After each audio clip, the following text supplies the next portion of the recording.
Hello, ಎಲ್ರಿಗೂ ನಮಸ್ಕಾರ. ಇವತ್ತು ಸಿಂಪಲ್ಲಾಗಿ ಮನೇಲಿ ಪರೋಟ ಹೇಗೆ ಮಾಡೋದು ಅಂತ ನೋಡೋಣ. ಜಾಸ್ತಿ ಇಂಗ್ರೀಡಿಯೆಂಟ್ ಏನು ಬೇಡ, ಮನೇಲಿರೋವಂಥ ಸಾಮಾನಲ್ಲೇ ಸಿಂಪಲ್ಲಾಗಿ ಮಾಡ್ಕೊಬೋದು.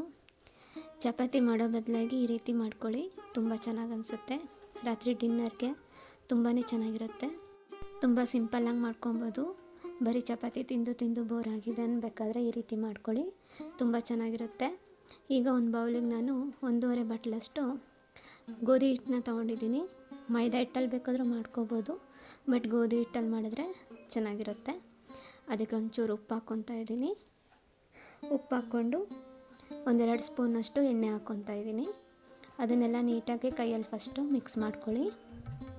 ಅದಾಗಿದ್ದಾದಮೇಲೆ ನೀರು ಹಾಕ್ಕೊಂಡು ನಾವು ಚಪಾತಿ ಹಿಟ್ಟಿಗೆ ನಾವೇನು ಹಿಟ್ಟು ಕಲಿಸ್ಕೊತೀವಲ್ಲ ಅದೇ ರೀತಿಯೇ ಕಲಿಸ್ಕೊಂಡ್ರೆ ಸಾಕು. ನೀಟಾಗಿ ಕಲಿಸ್ಕೊಂಡು ಎತ್ತಿಡೋದು. ನೆನಿಬೇಕು ಒಂದು 10 ನಿಮಿಷ, ಒಂದು 10-15 ನಿಮಿಷ ನೆಂದರೆ ಇನ್ನೂ ಚೆನ್ನಾಗಾಗುತ್ತೆ. ಅದ್ರ ಮೇಲ್ಗಡೆ ಒಂದು ಸ್ವಲ್ಪ ಎಣ್ಣೆ ಸರ್ವಿಡಿ, ಆಗ ಒಣಗಲ್ಲ, ನೀಟಾಗುತ್ತೆ. ನೋಡಿ, ಮೊದಲಿಗೆ ಸ್ಟವ್ ಆನ್ ಮಾಡಿಕೊಂಡು ಒಂದು ಬಾಣಲೆ ಇಟ್ಕೊಳ್ಳಿ.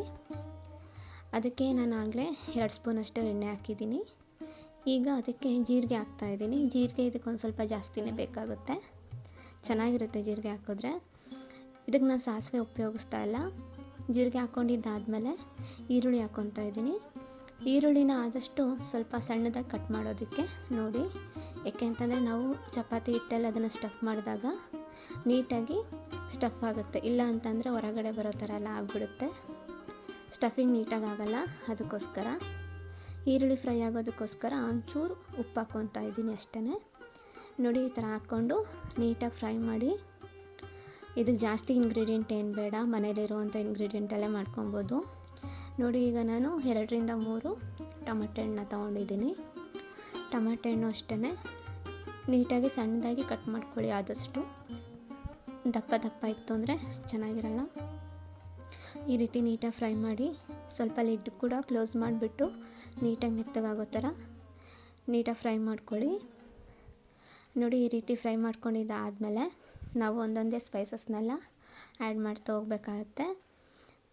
ನೀಟಾಗಿ ಕೈ ಆಡಿಸ್ಕೊಂಡಿದ್ದಾದಮೇಲೆ ಮೊದಲನೇದಾಗಿ ನಾನು ಖಾರದ ಪುಡಿ ಉಪಯೋಗಿಸ್ತಾ ಇದ್ದೀನಿ, 1 ಸ್ಪೂನಷ್ಟು.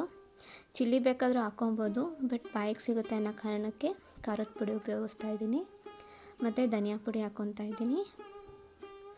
ಧನಿಯಾ ಪುಡಿ ಆಗಿದ್ದಾದಮೇಲೆ ಒಂಚೂರು ಗರಂ ಮಸಾಲ, ಹಾಗೆ ಒಂಚೂರು ಅರಿಶಿನ ಪುಡಿ, ಇದನ್ನೆಲ್ಲ ಹಾಕಿ ನೀಟಾಗಿ ಕೈ ಆಡಿಸಿ.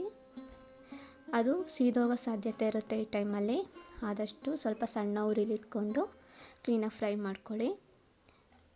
ನೋಡಿ, ಈ ರೀತಿ ನೀಟಾಗಿ ಫ್ರೈ ಮಾಡ್ಕೊಳ್ಳಿ. ತುಂಬ ಈಸಿಯಾಗಿ ಮಾಡ್ಕೊಬೋದು, ಮನೇಲಿರೋಂಥ ಇಂಗ್ರೀಡಿಯೆಂಟಲ್ಲೇ ಮಾಡ್ಕೊಬೋದು. ನೋಡಿ, ತುಂಬ ಸಿಂಪಲ್ಲಾಗಿ ಮಾಡ್ಕೊಬೋದು. ಟ್ರೈ ಮಾಡಿ ಒಂದು ಸರ್ತಿ. ಬರೀ ಚಪಾತಿ ತಿಂದೇ ಬೋರ್ ಆಗಿರುತ್ತೆ, ಆ ಟೈಮಲ್ಲಿ ಈ ರೀತಿ ಮಾಡಿಕೊಂಡ್ರೆ ಚೆನ್ನಾಗಿರುತ್ತೆ. ಇದಕ್ಕೆ ಮೇನ್ ಇಂಗ್ರೀಡಿಯೆಂಟ್ ಬಂದು ಕಸ್ತೂರಿ ಮೇಥಿ. ನೋಡಿ, ಈ ಕಸೂರಿ ಮೇಥಿನ ಈ ರೀತಿ ನೀಟಾಗಿ ಪುಡಿ ಮಾಡಿಬಿಟ್ಟು ಹಾಕ್ಕೊಳ್ಳಿ. ಮತ್ತು ಕೊತ್ತಂಬರಿ ಸೊಪ್ಪು ಹಾಕ್ಕೊಳ್ಳಿ.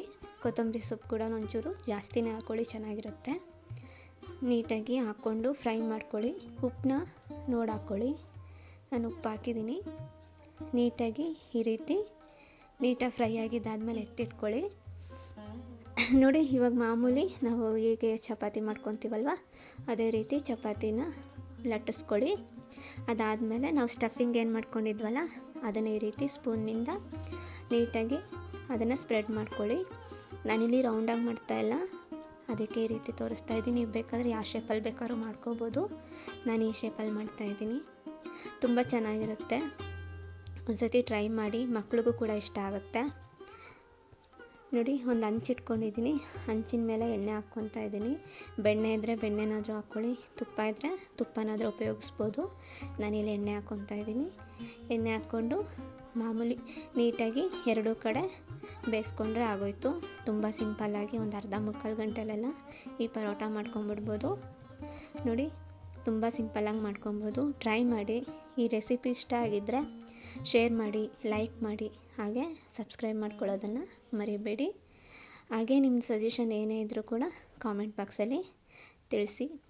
ತುಂಬ ಸಿಂಪಲ್ಲಾಗಿ ಮಾಡ್ಕೊಬೋದು. ಮನೇಲಿ ಒಂದು ಸರ್ತಿ ಟ್ರೈ ಮಾಡಿ. Thank you.